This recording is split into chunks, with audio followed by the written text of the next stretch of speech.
మీరు ఎప్పుడైనా గమనించారా? మీరు మీ ఫ్రెండ్తో ఏదైనా కొత్త షూస్ గురించి లేదా ఏదైనా ఊరికి వెళ్లడం గురించి మాట్లాడతారు. కట్ చేస్తే 5 నిమిషాల తరువాత మీ ఫోన్ ఓపెన్ చేయగానే సరిగ్గా వాటికి సంబంధించిన యాడ్స్ కనిపిస్తాయి. ఇది కేవలం యాదృచ్ఛికమా, లేక మీ ఫోన్ మీ మాటల్ని రహస్యంగా వింటోందా? చాలామందికి ఇలాంటి అనుభవమే ఎదురవుతుంది. మనం నోటితో దేని గురించి మాట్లాడినా వెంటనే ఫేస్బుక్, ఇన్స్టాగ్రామ్ లేదా యూట్యూబ్లో అవే వస్తువులు దర్శనమిస్తాయి. అందుకే మన ఫోన్ మన మాటలను ఎప్పుడూ రికార్డ్ చేస్తూనే ఉంటుందని చాలామంది భయపడుతుంటారు.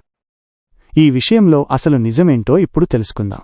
మనం ఏదైనా కొత్త యాప్ ఇన్స్టాల్ చేసినప్పుడు అది వరుసగా కొన్ని పర్మిషన్లు అడుగుతుంది. మనం ఏమాత్రం ఆలోచించకుండా అన్నిటికీ అలౌ అని నొక్కేస్తాం. అందులో మైక్రోఫోన్, కెమెరా, లొకేషన్ పర్మిషన్లు ఉంటాయి. ఈ పర్మిషన్లు ఇవ్వడమంటే ఆ యాప్లకు మీ మాటలను వినే లేదా మీరు ఎక్కడ ఉన్నారో చూసే అధికారాన్ని మీరే స్వయంగా ఇస్తున్నారని అర్థం. కంపెనీలు మనల్ని ట్రాక్ చేయడానికి కేవలం మన మాటలే వినాల్సిన అవసరం లేదు.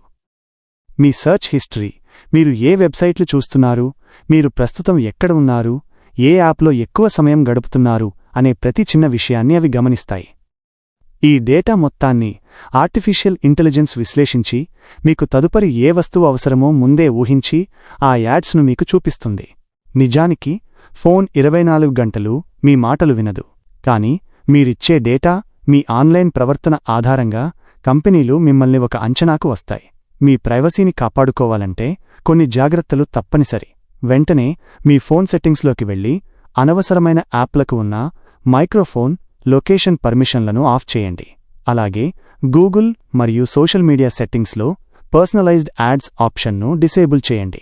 టెక్నాలజీ మనకెంత మేలు చేస్తుందో మన ప్రైవసీకి అంత ముప్పు కూడా తెస్తుంది. అందుకే అప్రమత్తంగా ఉండటం చాలా ముఖ్యం.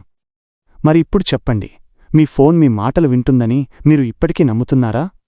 మీకు జరిగిన ఇలాంటి వింత అనుభవాన్ని కింద కామెంట్స్లో మాతో పంచుకోండి.